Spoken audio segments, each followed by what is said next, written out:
Hi friends, welcome to my channel.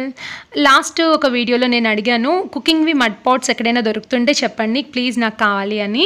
అప్పుడు ఒకళ్ళు కామెంట్లు పెట్టారు, గుంటూరు దగ్గర నాడాకోడూరు ఉంది కదా, అక్కడ అవైలబుల్ ఉన్నాయి, ఒకసారి చూడండి అని. బట్ వెళ్తే ఉంటాయో లేదో, అనవసరంగా వెళ్ళడం ఎందుకులే అని చెప్పి నేను అమెజాన్లో చూద్దామని చూశాను. మరి కాస్ట్ 600-700 అలా ఉన్నాయి. అమ్మో అంత కాస్ట్ పెట్టడం ఎందుకు అని చెప్పేసి సరే ట్రై చేద్దామని అమ్మని తీసుకొని బైక్ మీద వచ్చాను. మా ఇంటి దగ్గర నుంచి ఒక 30 minutes పట్టింది నాకు.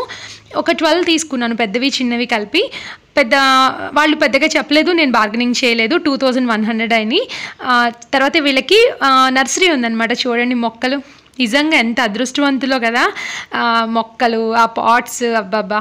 ఇక్కడ ఒక చైర్ వేసుకొని ఒక బుక్ చదువుకుంటుంటే ఉంటుంది జీవితం. నేను ఎప్పటికైనా కొంచెం ఒక ఏజ్ వచ్చేసాక చక్కగా నర్సరీ పెట్టుకుంటాను. ఎలాగో మా అత్తయ్య వాళ్ళకి పెద్ద ప్లేసే ఉంది, చక్కగా అక్కడ నర్సరీ పెట్టేసుకోవచ్చు, చిన్న నర్సరీ అనమాట. ఇదిగో ఓనర్ వాళ్ళ బాబు, నిజంగా లక్కీ కదా వీళ్ళందరూ. ఇండోర్ ప్లాంట్స్ ఉన్నాయి, చాలా చాలా పెద్దది. నేను ఇంకా షూట్ చేయలేదు, మీకు బోర్ కొట్టించడం ఎందుకులే అని. ప్లస్ అప్పుడు వెళ్ళినప్పుడు ఛార్జింగ్ కూడా తక్కువ ఉంది. నాన్ స్టిక్ వాడడం, ప్లాస్టిక్ వాడడం ఇవన్నీ మంచివి కాదని తెలిసినా కూడా ఇప్పుడు దాకా వాటిల్లోనే ఉండిపోయాను నేను కూడా. సో అందుకే లేదు, ఇవి తీసుకుందాము ఇంట్లో, ఏదో మీకు చూపించడానికని కాదు, ఇంట్లో కూడా వీటిలోనే వాడదాము, చాలా బాగుంటుంది కదా ట్రెడిషనల్గా. సో అందుకనే నేను ట్రై చేశాను, ఈరోజు తీసేసుకున్నాను అనమాట.